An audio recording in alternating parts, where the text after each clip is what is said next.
अस्सलाम वालेकुम। तो आज के इस वीडियो में हम लोग physics 101 lecture number 24 electric potential energy के जितने भी एमसीक्यूज हैं हैंड आउट से लिए गए हैं सारे के सारे एमसीक्यूज उनको डिस्कस करेंगे। और इससे पहले जितने भी एमसीक्यूज हैं वो ऑलरेडी अपलोडेड हो चुके हैं हमारे पास यूट्यूब चैनल पर। और इस चैनल का नाम यहाँ पर आप देख सकते हैं, नीचे से आप क्लिक करेंगे तो इस चैनल पर आ जाएंगे। यहाँ से आपने आने प्लेलिस्ट में, और प्लेलिस्ट में आएंगे तो यहाँ पर आपके पास फिजिक्स 101 के नाम से फाइनल टर्म प्रिपरेशन का पूरा प्लेलिस्ट शो हो जाएगा। तो फिलहाल इसके अंदर 7 वीडियोस ऑलरेडी एडिट है और इसी के अंदर ही सारा बताया हुआ है कि इस दफ़ा पेपर कैसे आएगा और सारी चीज़ें इसी के अंदर मौजूद है।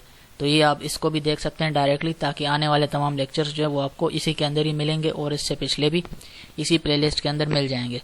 तो आज की इस वीडियो को शुरू करते हैं, जिसका हमारे पास टॉपिक है lecture number 24 electric potential energy. तो इसके अंदर हमारे पास जो इम्पोर्टेंट एमसीक्यूज हैं उनको डिस्कस करते हैं। तो सबसे पहले हमारे पास जो इसका इम्पोर्टेंट एमसीक्यू जो है वहाँ पर, बल्कि सारा ही इम्पोर्टेंट है क्योंकि हैंडआउट से लिए गए हैं, सारी लाइन है, कोई पास पेपर नहीं है। तो इसके अंदर इम्पोर्टेंट पूरे हैंडआउट्स जितने भी चैप्टर आपके पास लिखे हुए हैं सब इम्पोर्टेंट है। तो ये लाइन बाय लाइन ली गई है बुक के अंदर से, इनको आप फॉलो करेंगे, जाहिर सी बात है कोई इशू नहीं होगा पेपर में आपको। When you lift a weight you have to do work against the dash pull of the earth. जब हम किसी चीज़ को उठाते हैं यानी किसी वजन को उठाते हैं, you have to do work, तो हम काम करते हैं किसके अगेंस्ट काम करते हैं, against the pull of the earth. किस पुल के अगेंस्ट काम करते हैं, डाउनवर्ड्स पुल्स ऑफ अर्थ के अगेंस्ट जो है वो हम काम करते हैं। तो ये आपके पास जो है इंपॉर्टेंट लाइन है एमसीक्यू की। तो जब हम किसी भी वेट को उठाते हैं, लिफ्ट करते हैं, उसके बाद हमारे पास जो हम वर्क करते हैं वो किसके अगेंस्ट करते हैं, डाउनवर्ड पुल ऑफ अर्थ के अगेंस्ट करते हैं। तो यहाँ पर डाउनवर्ड आएगा, तो ये आपने याद रख लेना है। नेक्स्ट एमसीक्यू हमारे पास, when you lift a weight you have to do work against the downward pull of the earth. सही बात है, क्योंकि पीछे जो हमने देखा यहाँ पर एक एमसीक्यू ऊपर हम देख चुके हैं, सेम एज इट इज वही है, वही स्टेटमेंट आगे से कंटिन्यू हो रही है। आंसर उन्होंने खुद बता दिया पर रीजन पूछ लिया। तो इस तरह के एमसीक्यूज भी पूछे जा सकते हैं आपसे, जो कि एक ही स्टेटमेंट से लिए गए होते हैं। पीछे आपको बता देंगे उसका आंसर, उसके बाद आपसे रीजन पूछ लेंगे। तो आगे क्या पूछ रहे हैं, that work is stored as, जो वर्क हम कर रहे हैं वो किस में स्टोर होता है हमारे पास, that work is stored as, कौन सी एनर्जी, वो एनर्जी होती है हमारे पास पोटेंशियल एनर्जी। तो साथ में जाहिर सी बात है पोटेंशियल होगा तो काइनेटिक भी लाजमी दे देंगे और सिंपल एनर्जी भी दे सकते हैं, वो बाकी उन पे ऊपर वीओ वालों के ऊपर डिपेंड करते हैं वो क्या देते हैं। तो करेक्ट आंसर क्या है हमारे पास, पोटेंशियल एनर्जी। जो वर्क स्टोर होगा तो हमारे पास पोटेंशियल एनर्जी कहलाएगा, और जब हम वर्क अगेंस्ट करते हैं तो वो किसके अगेंस्ट करते हैं, अर्थ के अगेंस्ट करते हैं, वो होता है हमारे पास डाउनवर्ड। और इस अर्थ की जगह भी कुछ एमसीक्यू आपसे पूछे जा सकते हैं, मून कर देंगे, कुछ भी कर देंगे। तो आपने यहाँ पर याद रखना है कि अर्थ के अगेंस्ट होता है और वो होता है डाउनवर्ड, और जो एनर्जी वर्क जो है वो स्टोर होता है एज अ पोटेंशियल एनर्जी।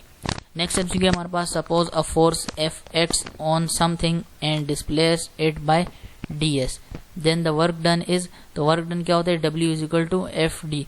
तो यहाँ पर हमारे पास प्रोडक्ट कौन सा होगा, एफ डॉट डी एस का होगा या फिर क्रॉस का होगा। ये जो पूरी स्टेटमेंट दी हुई है सारी चीजें इसी के अंदर बताई हुई है।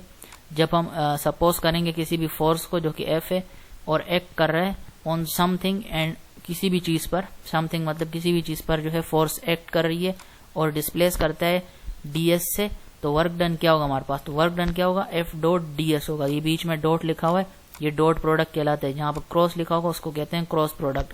तो ये आपने यहाँ पर लाजमी याद रखना है कि जो प्रोडक्ट होगा हमारे पास होगा, वर्क डन जो होगा हमारे पास होगा एफ डॉट ds। तो वर्क डन हमारे पास डॉट प्रोडक्ट होगा, एफ डॉट ds, क्रॉस नहीं होगा, डॉट होगा। और बाकी ऑप्शंस कुछ भी हो सकते हैं। तो हमारे पास करेक्ट आंसर है F dot ds। The change in potential energy is defined as, तो ये आपने ये चीज भी लाजमी याद रखनी है कि पोटेंशियल एनर्जी में जो चेंज है वो उसको हम किस तरह से डिफाइन कर सकते हैं। तो ये जो इक्वेशन दी हुई है इसको भी आपने लाजमी याद रखना है। यहाँ पर तो मैंने लिख दी है, लेकिन आपसे ये भी पूछी जा सकती है।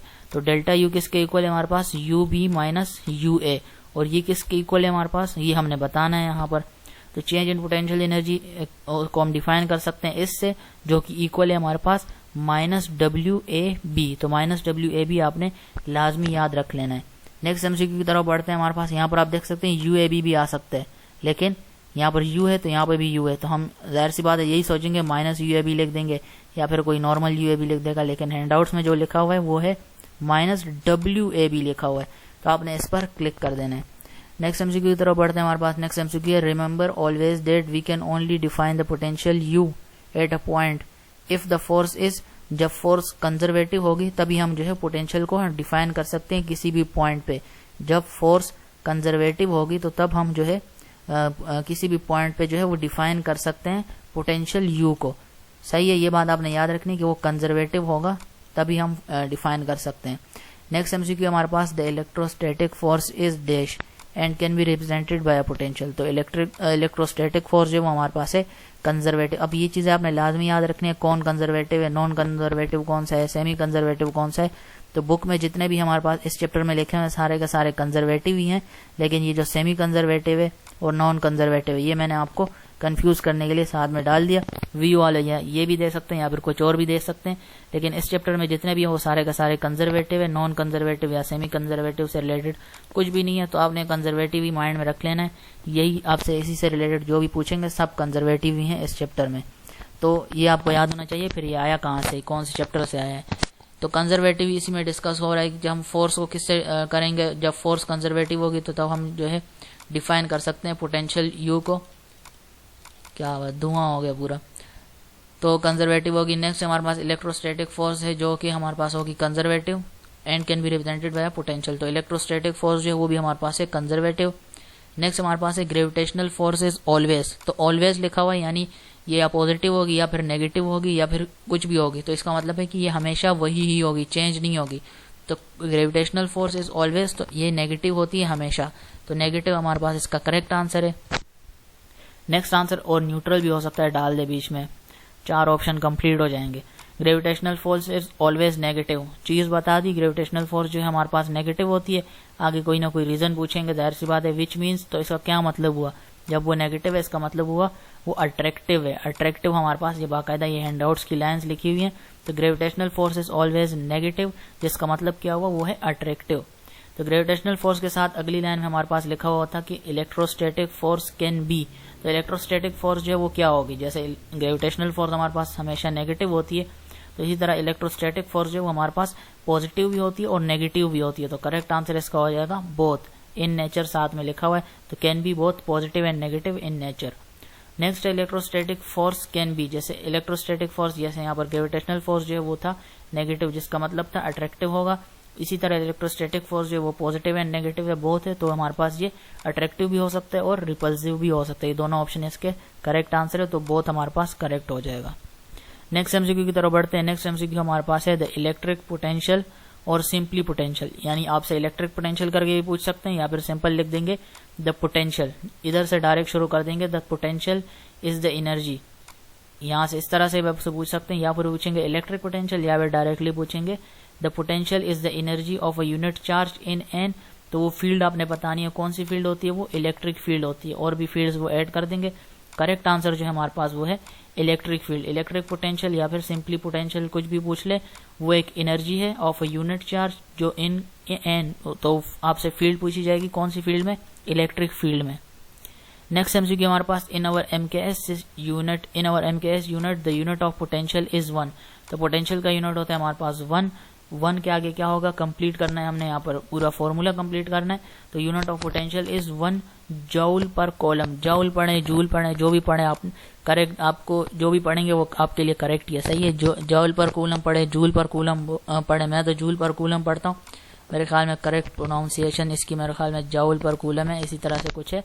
तो हमें तो आंसर से मतलब है, इसका करेक्ट आंसर जो हमारे पास है वो है joule per coulomb.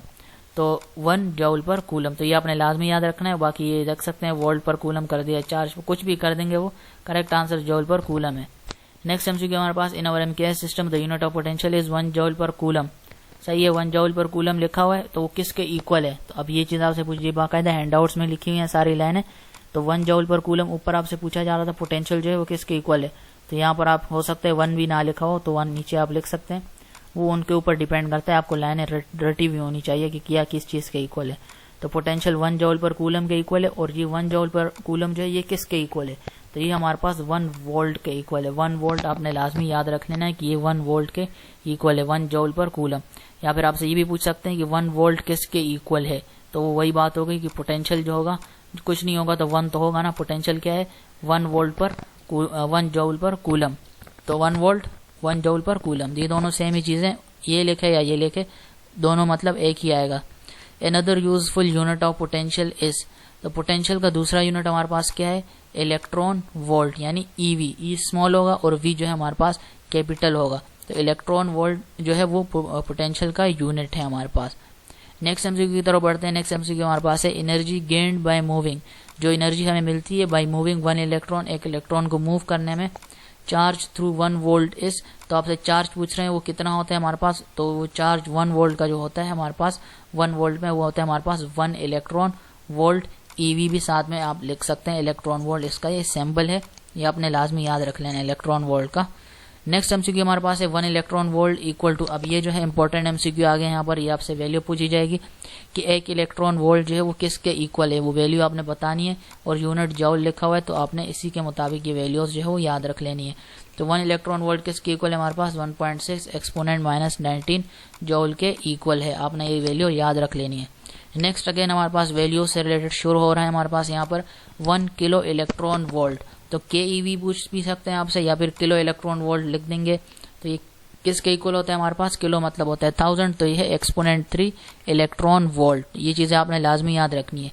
Next MCQ हमारे पास 1 मिलियन इलेक्ट्रॉन वोल्ट यानी MeV किसके इक्वल होता है, एक्सपोनेंट 6 इलेक्ट्रॉन वोल्ट के इक्वल होता है। उसके आगे नेक्स्ट एमसीक्यू है गीगा इलेक्ट्रॉन वोल्ट किसके इक्वल होता है, एक्सपोनेंट 9, सिंबल इसका होगा GeV। नेक्स्ट है 1 टेरा इलेक्ट्रॉन वोल्ट, तो टेरा इलेक्ट्रॉन वोल्ट हमारे पास होता है एक्सपोनेंट 12 के, गीगा होता है हमारे पास एक्सपोनेंट 9 के, और मिलियन इलेक्ट्रॉन हमारे पास होता है एक्सपोनेंट 6 के, और किलो इलेक्ट्रॉन होते हैं हमारे पास एक्सपोनेंट 3 के। ये सारी चीजें आपने याद रख लेनी है, ये चारों के चारों आपके हैंडआउट्स में बाकायदा लाइन वाइज लिखे हुए हैं जो कि इंपॉर्टेंट है, यूजफुल ऊपर हेडिंग लिखी हुई थी, तो आपने इसको बाकायदा लाजमी देख लेना है क्योंकि पेपर में जो है वो कोई भी बहाना होगा उसके अंदर ये एमसीक्यू आ जाएगा। ये तो लाजमी आएंगे, वैल्यूज है, किसी न किसी के पास लाजमी एक न एक आ जाएगा। ये वैल्यूज है, इस तरह के नंबर एमसीक्यूज जो है वो आते रहते हैं। टेरा क्या था, एक्सपोनेंट 12 था, गीगा हमारे पास 9 है, ये चीजें आपने याद रख लेनी है। नेक्स्ट एमसीक्यू हमारे पास every system seeks to minimize its dash that is why a stone falls down, तो ये बाकायदा एक स्टेटमेंट दी हुई है, थोड़ी सी रीजनिंग टाइप की है। तो स्टोन जो है वो फॉल्स करती है और ऊपर जो पीछे जो स्टेटमेंट दी हुई है every system seeks to minimize its, तो कौन सी चीज मिनिमाइज करती है, यानी वो एनर्जी होगी, क्योंकि एमसीक्यूज में आप नीचे पढ़ेंगे ऑप्शन तभी आपको ये स्टेटमेंट समझ आएगा, अदरवाइज आप वैसे भी देख लो यहाँ से कोई चीज समझ नहीं आ रही सही से कि बोलना क्या चाह रहे हैं। तो every system seeks to minimize its, वो क्या चीज मिनिमाइज करती है, एवरी सिस्टम, कोई भी सिस्टम वो एनर्जी करती है और वो एनर्जी कौन सी होती है, पोटेंशियल एनर्जी। नेक्स्ट हमारे पास every system seeks to dash its potential energy, तो क्या करती है, मिनिमाइज करती है मैक्सिमाइज, तो ऊपर हम यहाँ पर देख चुके हैं वो करती है minimize its potential energy. Next हमारे पास the positive charges accelerate towards the region of, तो याद रखें जो पॉजिटिव चार्जेस होंगे वो एसिलरेट करेंगे towards the lower potential, positive charges lower potential की तरफ जो है वो एसिलरेट करेंगी और नेगेटिव चार्जेस एसिलरेट करेंगी towards the region of higher potential, जो नेगेटिव होगा वो हायर की तरफ जाएगा, पॉजिटिव होगा वो लोअर पोटेंशियल की तरफ जाएगा। तो नेक्स्ट एमसीक्यू की तरफ बढ़ते हैं। नेक्स्ट एमसीक्यू हमारे पास है dash are more positive in region which have more positive charge, तो हमारे पास जो मोर पॉजिटिव होता है हमारे पास होता है पोटेंशियल्स, ये बाकायदा हैंडआउट की लाइन है, तो पोटेंशियल्स हमारे पास जो होते हैं वो मोर पॉजिटिव इन रीजन होते हैं। नेक्स्ट एमसीक्यू हमारे पास है द इलेक्ट्रिक पोटेंशियल इज आ, तो ये आपसे नीचे क्वांटिटी पूछी जा रही है, ऊपर आपको समझ नहीं आएगा जब तक आप नीचे एमसीक्यू के जो ऑप्शन दिए हुए हैं उनको नहीं समझेंगे। तो ऊपर क्या लिखा है, इलेक्ट्रिक पोटेंशियल इज आ, तो इसका क्या मतलब हुआ कि क्या पूछा क्या जा रहा है, करेक्ट हमें नहीं पता कि इलेक्ट्रिक पोटेंशियल क्या है, क्या पूछना क्या चाह रहे हैं। तो नीचे लिखा हुआ है स्केलर है, वेक्टर है, यानी इसकी डायमेंशन डायमेंशन ही हमारे पास पूछी जा रही है कि ये स्केलर है, वेक्टर है या फिर डायमेंशन लेस है, यानी इसकी कोई डायमेंशन नहीं है। तो स्केलर होता है यानी मैग्नीट्यूड होगा और कोई डायरेक्शन नहीं होगी, वेक्टर होगा तो डायरेक्शन भी होगी और मैग्नीट्यूड भी होगा। तो यहाँ पर हमारे पास इलेक्ट्रिक पोटेंशियल पूछा जा रहा है जो कि हमारे पास है स्केलर, यानी मैग्नीट्यूड होगा और कोई डायरेक्शन नहीं होगी। नेक्स्ट एमसीक्यू हमारे पास जो है वो है electric potential determines the force through F is equal to minus du upon dr and hence the electric field because F equal to, तो यहाँ से पूछा जा रहा है कि F किसके इक्वल होगा और बाकायदा पीछे आपके यहाँ पर बता दिया गया है कि फोर्स जो है हमारे पास F जो इक्वल होता है माइनस du अपॉन dr के। तो ये चीज भी आपने लाजमी याद रख लेनी है कि F किसके इक्वल होता है, du अपॉन dr के इक्वल होता है माइनस du अपॉन dr, और हेंस द इलेक्ट्रिक फील्ड, तो इलेक्ट्रिक फील्ड जो है उसके बारे में पूछा जा रहा है। तो बिकॉज एफ, क्योंकि एफ क्या है हमारे पास, किसके इक्वल होगा, एफ होगा हमारे पास क्यू ई के इक्वल होगा। ये हैंडआउट्स की लाइन है बाकायदा, इसको आप डिटेल में जाने की जरूरत नहीं है। सिंपल सा यहाँ पर क्या लिखा हुआ है, एफ किसके इक्वल है हमारे पास, स्मॉल क्यू और कैपिटल ई। हो सकता है ई शुरू में लिख दे और क्यू बाद में लिख दे, इससे कंफ्यूज नहीं होना। स्टार्टिंग में क्यू आएगा जो कि स्मॉल में होगा और कैपिटल ई में आएगा आगे कैपिटल ई। नेक्स्ट एमसीक्यू हमारे पास, the electric potential exist only. तो इलेक्ट्रिक पोटेंशियल जो है वो एग्जिस्ट करता है only because electrostatic force is conservative. तो इलेक्ट्रिक पोटेंशियल जो है वो एग्जिस्ट ही तभी करता है जब इलेक्ट्रोस्टैटिक फोर्स जो है हमारे पास होता है कंजर्वेटिव। मैं आपको पहले बता चुका हूँ इस चैप्टर में सारी चीजें जो है वो है कंजर्वेटिव, तो बाकी सारे ऑप्शन में आपने डिटेल में नहीं जाना। कंजर्वेटिव आपने लाजमी याद रखना है माइंड में। Electric potential exist only, electric potential जो है वो एग्जिस्ट ही इसी चीज पे करता है कि जब इलेक्ट्रोस्टैटिक फोर्स जो है वो कंजर्वेटिव हो। नेक्स्ट एमसीक्यू हमारे पास है, to compute the potential at a point the potential arises from charges 1 2 3, कुछ भी लिख देंगे आगे, 2n, यानी नंबर जितने भी हो सकते हैं वो n नंबर हमारे पास लिखे हुए must be to compute the potential at a point. अगर हम कंप्यूट करेंगे कि पोटेंशियल को, तो हमारे पास जो पोटेंशियल है वो हमारे पास क्या होगा, एडेड अप होगा। तो तभी हम जो है वो कंप्यूट कर सकते हैं यानी फाइंड आउट कर सकते हैं पोटेंशियल को किसी भी पॉइंट पे, तो एडेड अप होगा। नेक्स्ट एमसीक्यू हमारे पास है, the small amount of potential coming from the small amount of charge. Small amount of potential coming from small amount of charge, D Q किसके इक्वल होगा, लेमडा डी एस के equal होगा। जो small amount of potential जो है वो किसी भी स्मॉल अमाउंट ऑफ चार्ज से आ रहा होगा तो वो डी क्यू है, और वो डी क्यू किसके इक्वल है हमारे पास, लेमडा डी एस के। तो इस लेक्चर नंबर 24 में से यही मोस्ट इंपॉर्टेंट एमसीक्यू से।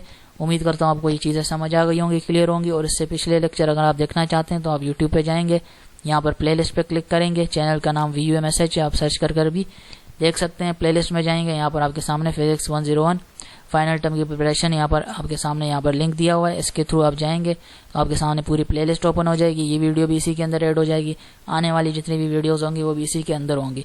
तो अब बात करते हैं, अब हम वीडियो तो देख लिया, अब दोबारा तो वीडियो नहीं देख सकते इसी चैप्टर की।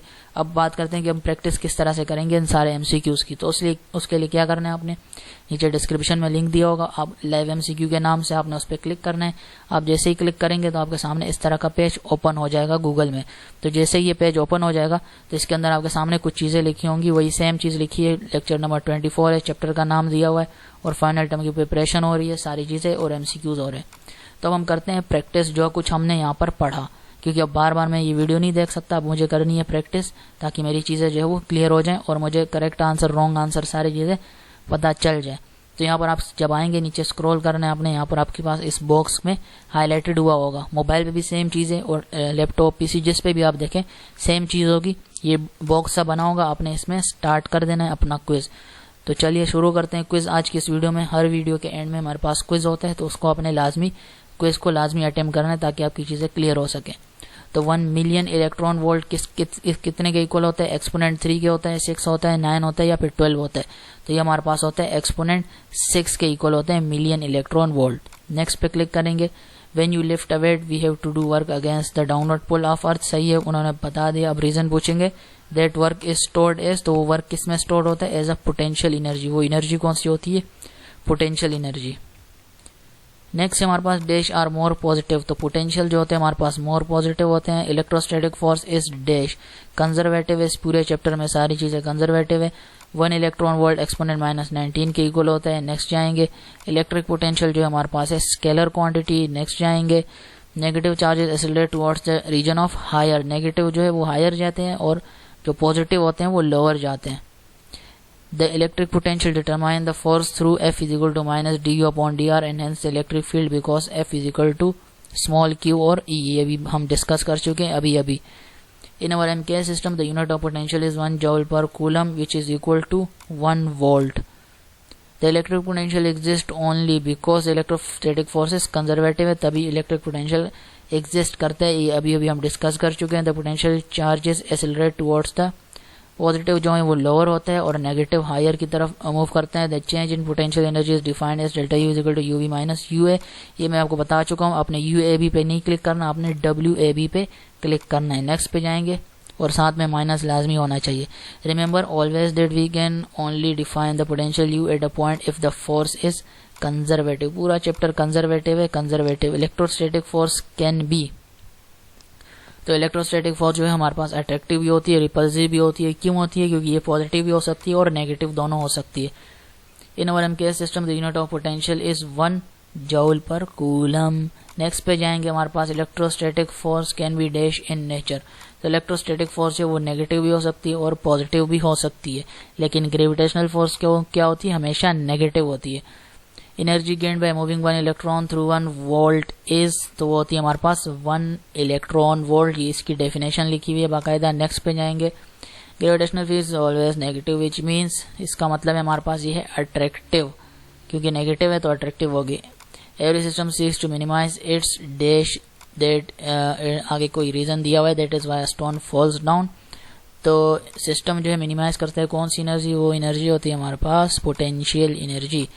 नेक्स्ट पे जाएंगे, हमारे पास 1 किलो इलेक्ट्रॉन वोल्ट एक्सपोनेंट 3 के इक्वल होता है, किलो मतलब 1000, टेरा जो होता है एक्सपोनेंट 12 होता है। नेक्स्ट पे जाएंगे, suppose the force X on something displace it by ds, then the work done is dot product होगा f डॉट ds।